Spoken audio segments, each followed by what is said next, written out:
The church's midweek meeting night is a Thursday, so on the second and fourth Thursdays of each month we meet together in home groups. On the first and third Thursdays of each month we meet for prayer meetings together at the Carey Centre, and if there's a fifth Thursday in the month we have a mission meeting as well. The normal format of the prayer meetings at the Carey Centre on the first and third Thursdays of the month is this. We meet together at 7:30 for refreshments, so if you have to come straight from work then you can have a cup of coffee to keep you going, maybe a bit of cake to stop your tummy rumbling. Then the meeting starts properly at 7:45. We do a mixture of things. We sing together, we have a short devotional word from the Bible, and we spend most of the time praying. We share some needs and then we pray, and those prayer times are split up. Sometimes we pray all together and sometimes we pray in smaller groups. Meeting normally finishes between 9 and 9:15, and after that there's another opportunity for refreshments, so we get another cup of tea, another bit of cake together.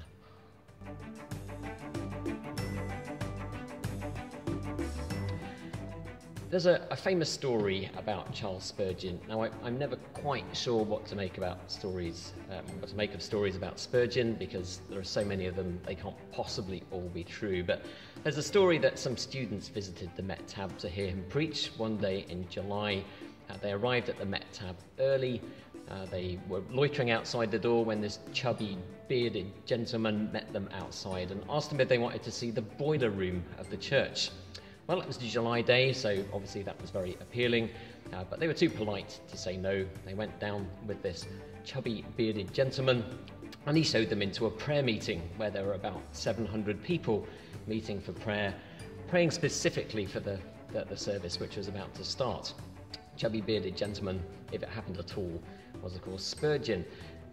Whether that story is true or not, it makes a powerful point that there is no power without prayer. I think we all acknowledge as individuals that if we want to be close to the Lord and if we want to be effective in our service of the Lord, then we need to pray. We realise that our relationship with Him is really going to suffer if we don't pray. But the same is true of churches.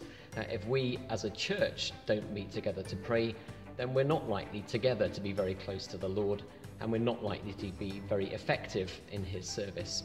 So the church prayer meeting is absolutely vital.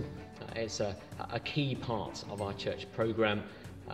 My personal preference would be for everybody to be there morning and evening on a Sunday, everybody to be involved in one ministry of service in the course of the week, but for everybody to be there at the prayer meeting and at the home group as well. All the elders, of course, realise that's not possible for everybody, but that's how important we see the prayer meeting. So that's why it's so key.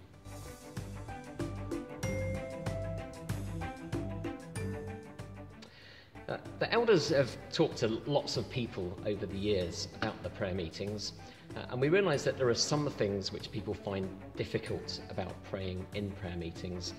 It can be quite taxing for some people to be praying out loud in front of scores of people. It can be quite scary for some people to be praying in front of certain individual people, like, don't tell him, James Muldoon, and scary people like that. So as we've thought that through as elders, we've tried to make the prayer meeting as accessible and easy to pray at as possible. So we don't just stay together for the whole time now. We do split into smaller groups. Most people find it a lot easier to pray in smaller groups than they do in larger groups. So the prayer meeting isn't just dominated by certain people who pray on and on using really, really holy language. It is accessible to everyone. So come along, try it out. It's great.